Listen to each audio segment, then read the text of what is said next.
Welcome to this tutorial as we set up notifications for our sensors. Here we see a customer has 3 different types of coolers, and we're going to go ahead and click on the notification button. We see that as of yet he does not have any notifications set up in his account, so let's go ahead and click on Add Notifications. We see the 3 different notifications available for the basic user. If you do have an advanced plan, then you would have access to the advanced notification. In this tutorial, we'll be discussing the sensor reading notification. So let's go ahead and click on that. Let's click here and click on temperature. We see here it's prompting us to give it a name, a notification name.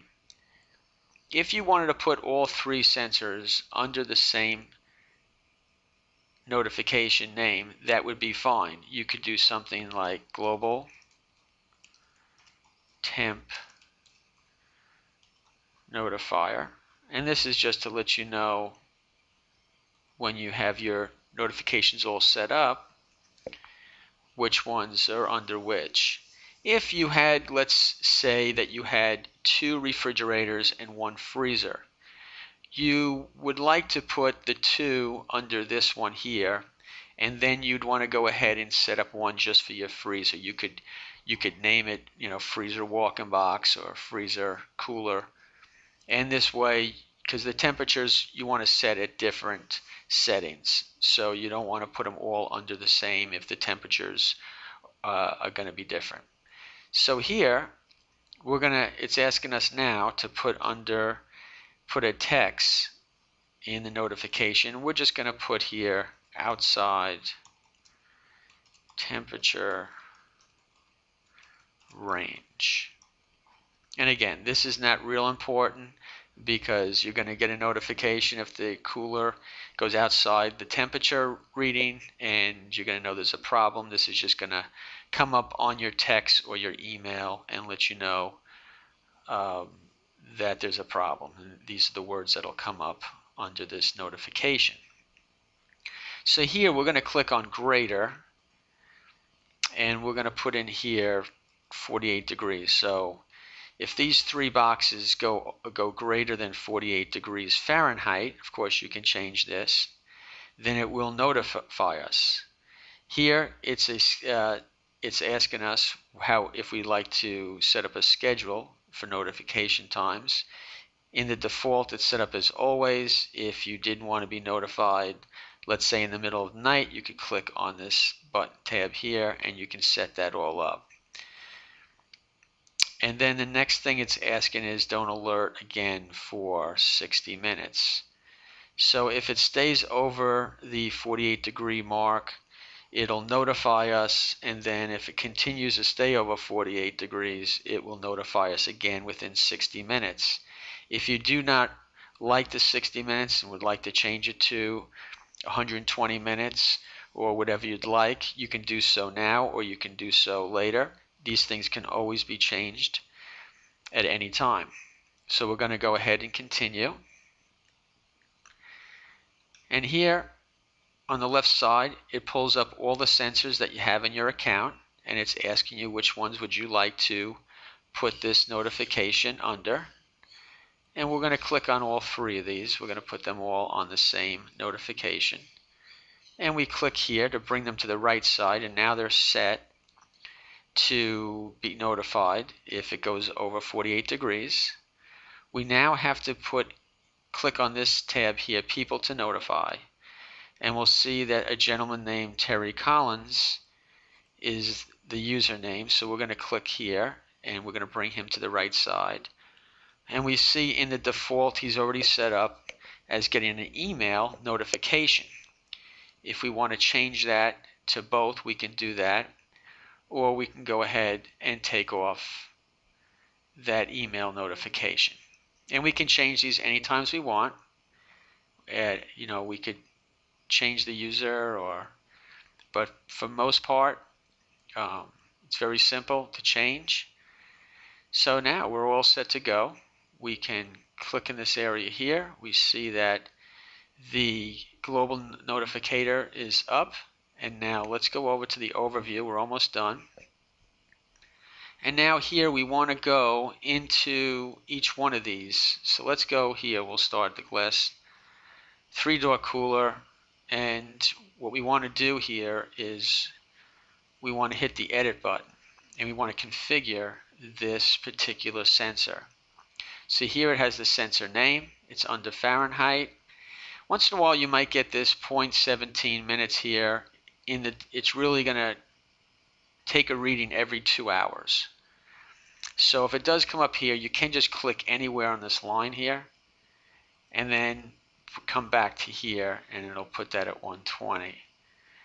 You can change this. You can bring this to 240 or whatever you'd like it to be at, but we recommend putting 120. And what this will do is on the history button here, it will put out every 2 hours. It will take a sensor reading for you.